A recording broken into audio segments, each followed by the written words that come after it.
Hello YouTube family, thank you for clicking in to watch this video. My name is MC Kajambi, or you can also call me the guy that loves Jamaica from Africa. So in today's video guys, I want us to look at a speech that has been made in the beginning of this year by the new chairperson for the CARICOM community, that is the Caribbean community. Now shall be headed by Motley. Guys, you predicted that this woman needs to be the president of the Caribbean, and this new role is closer to that. And we know, and it is indisputable that she is able, she is able to lead the Caribbean community and even the world. For me, I will vote her even to lead the whole world, because she has expressed in her recent speeches, in her recent efforts, she has always expressed the desire to see the world improved, and especially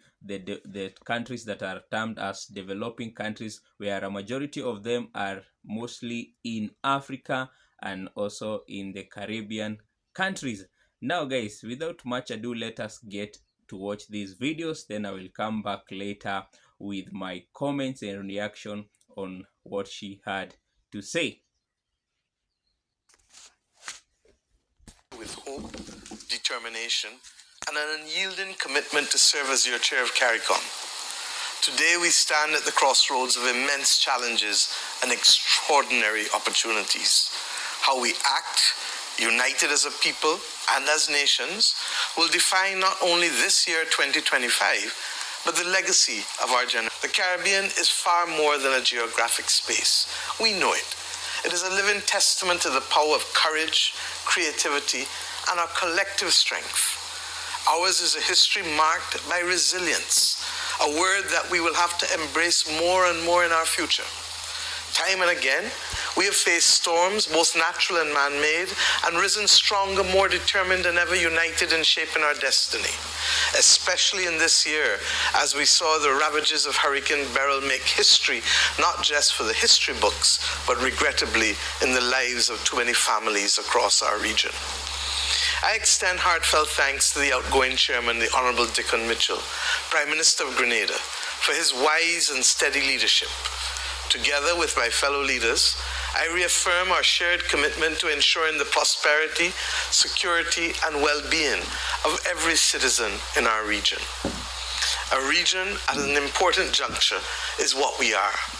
We begin 2025 against that backdrop of global uncertainty. The aftershocks of COVID-19 pandemic linger. The worsening climate crisis endangers our homes and livelihoods, as I just referred to our experience with Beryl this year. The devastating conflicts in Sudan and Ukraine and Gaza and Lebanon reverberate far beyond their borders, while in our community, the multifaceted crisis in Haiti demands urgent, thoughtful, and compassionate solutions.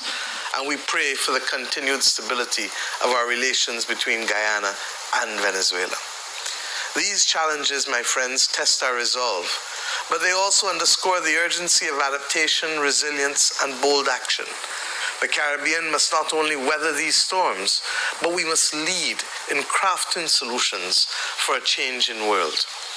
Central to our mission must be resuming the full implementation of the CARICOM single market and economy. We paused our coordinated actions on this noble but critical mission as we applied all that we could muster to fight COVID and its trail of economic and social upheaval. But 5 years on, we must resume our work on the CSME. For this is not merely an economic agenda.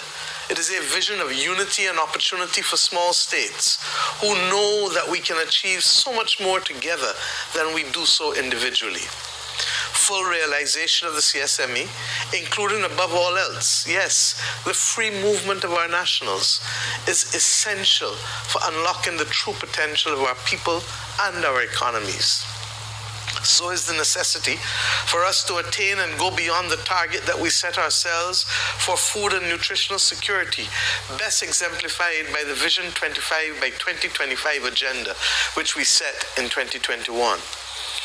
We must now focus, my friends, to apply the few but necessary recommendations of the distinguished CARICOM Commission on Economy, who reported to us in the middle of the pandemic when we were justifiably distracted. The pooling of our sovereignty must also be better addressed by the pooling of our efforts from investment to skills to procurement. We can do better together. We must also confront the injustices of the global financial system, which continue to marginalize small island and low-lying developing states. Unjust blacklisting practices and insufficient access to concessional financing hinder our sustainable development efforts. CARICOM will persist in advocating for reforms, championing the Bridgetown Initiative and working with others like the 73 vulnerable countries in the Climate Vulnerable Forum as we fight for a better financial landscape regionally and globally within which we can build resilience, prosperity, and yes, equity, fairness for all our people. We also urge the adoption and the laser-like refining of the Multidimensional Vulnerability Index to secure critical resources for our region's future as we face these crises that are often beyond our control to avoid, but for which we must strengthen our resilience to survive. In so doing, my friends, we must urgently settle a floor of rights as a community for our people so that we agree on what must be the minimum protection and the opportunities that each and every Caribbean person must benefit from, while we instill as well in all of us the need for each to live our daily lives to do better by our family, our communities, our country, and yes, our region. Our home will only be as good in this region as we collectively make it. We remain inspired by the principles of Ubuntu. I am because we are. In tandem, we must deliver on the commitments of the recently concluded George Bridge Declaration, which built on the regional symposium in Port of Spain that recognized crime and violence as a public health issue in the Caribbean. This declaration, reached at in Georgetown, Guyana, under the chairmanship of Barbados, prioritizes citizen security and safety by addressing it as a public health challenge, while innovating and strengthening our efforts nationally and regionally in law enforcement and the modernization of our criminal justice systems. This is absolutely critical for the majority of our people who simply want to ensure that the zone of peace that we aspire to as a region for the Caribbean is a lived reality in each of our communities. We look forward to the meeting in St. Kitts and Nevis this year, which will add to the meetings in Trinidad and Guyana on this most critical of issues that affects each and every Caribbean person. We're also welcome as a community to welcome the declaration of the second decade for people of African descent beginning today, the 1st of January, 2025. This achievement reflects the tireless advocacy of our region and the strides made during the first decade, including global recognition of our 10-point plan for reparatory justice and the establishment of the United Nations Permanent Forum for people of African descent. Yet, my friends, so much remains to be done in this area. We must continue to press the international community for a mature face-to-face conversation at all levels so that we may see them repair the damage from the exploitation through the immoral institutions of slavery and colonialism which our people suffered from. We must also urge the international community to provide resources necessary to improve the dignity, security, and material conditions of African-descended people worldwide. The spectacle of 600 million Africans without electricity in an age of AI is in no way morally acceptable to us as a community, which is part of the African diaspora that is the sixth region of Africa. Yes, us CARICOM people. In this regard, we will further continue our work to strengthen our relationship with the African Union as a community of Caribbean people. Let us seize the boundless opportunities before us. The world is racing into a digital future, and the Caribbean must not be left behind. From green energy to artificial intelligence, we must lead with alacrity as innovators, not blindly, but responsibly, equipping our young people with the tools to drive change and to position our region as a hub for sustainable industries. This is even more so when we consider that we equally face the challenge of many developed countries. That is an aging and declining population. It is for that reason that our young people, therefore, must be given every opportunity to ensure that when they too age, that there are those who are young enough to help them mature in their grey and silver years. Our creativity, my friends, has long been our greatest asset. From the arts to technology, let us inspire the world with our ingenuity and originality. Let every child and entrepreneur and national know they're part of a community that supports and uplifts them.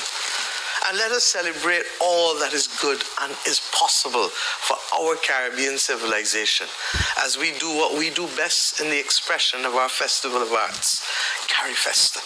My friends, my brothers and sisters, Carifesta 15 will be held in Barbados from August 22nd to 31st, 2025. I'm inviting you, God willing, to create, to participate, and simply to come. I speak to each and every one of us as Caribbean people, not just as members of CARICOM, but every one of the Caribbean people that I can hear my voice, come. As we would say in Barbados, miss this and blame yourself. Food and fashion, music and dance, art, crafts, sculpture, and good old Caribbean talk, from philosophy to attitudes, from religion to development. Let us use this as an opportunity to build resilience in our region, spiritually and psychologically, each of us individually. Let us gather and feed our souls and nurture our spirit as Caribbean people. In our unity lies our strength. This must be our truth and our rallying cry. Whether tackling the climate crisis, addressing gun violence, or championing equitable global financial reforms, we must act with one voice and one purpose. To our Caribbean people, let us put aside what divides us and focus on what binds us together. I call on us to stay engaged. I say, hold us, yes, as leaders accountable. But remember, building this region we love is not only about the governments and its work. It is the responsibility of each and every one of us as Caribbean people, as Caribbean institutions. So, my friends, let us contribute our energy and our talents to this cause that matters most to us. This must not, however, be our cry alone, but it must be the actions of our generation of Caribbean people. We know better. We can do better. Together, we can build a Caribbean that is resilient, prosperous, healthy, and united. A beacon of hope in a world yearning for solutions. And we do so in our own indomitable style, with a smile on our face and a pep in our step. Happy New Year, CARICOM. The future is ours, yes, ours to create. So amazing, people. There are critical things that comes out in this New Year speech by Mia Motley, and one of the things that is evident in this is her determination in shaping the destiny of the Caribbean people. And this, she says, will be achievable through unity. And now that's when she also links it with Africa, you know, and she borrowed the word Ubuntu, which is borrowed from Africa. And this also shows her commitment and her connection, her deep connection with Africans, who I am glad that to know that Mia Motley has a plan about Africa. You know what? Africa and the Caribbean countries are the countries that comprise of many economic challenges and global challenges, such as in climate, but she continues to say that they are underprivileged when it comes into accessing resources and funding. And now she says that she needs to address such kind of issues and ensure that there is equitable share of resources. Another thing, she confronts the global injustices, those global injustices, by reiterating that there should be equality, you know. And another thing that she has come to express is the need, going on into 2025. She has come out to highlight the need for the Caribbean countries, or for the Caribbean community, to embrace the changing in technology.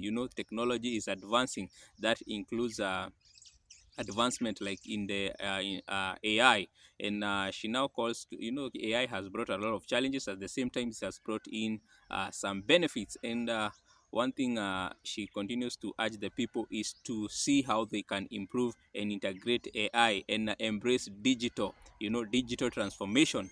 And she has expressed her desire and willingness to support people, including the young people, in and advancing technology. Now, guys, let me know, what do you think about this speech? Do you think this speech will have any impact, or what do you think about Mia Motley in her new role as the chairperson of the CARICOM community that comprise the Caribbean region? And one of the key principles that governs the curriculum, the CARICOM is the CARICOM region is the international security and also social integration. And I don't know, what do you think about these roles? Is she going to achieve the goals and the objective, or is she going to help the body in achieving their goals that include in the achieving the 4 pillars of the CARICOM? Thank you guys for watching this video. Don't forget to subscribe to my YouTube channel. Also hit the notification bell so that you can be notified every time I upload a video. And also, guys, let's engage on the comment section. Let me know what you think about this video. Let me know if you need any other video, what other video I can do for you, or is there any thing that you need my research on. I'll gladly do that. Also, guys, let's interact on my socials. You can get me on my Instagram, which is at MC Kajambi, and I will be glad to hear from you. Thank you. Have a great day, and God bless you. If it is an evening at your place, or the afternoon, may you have it as well, and God richly bless you.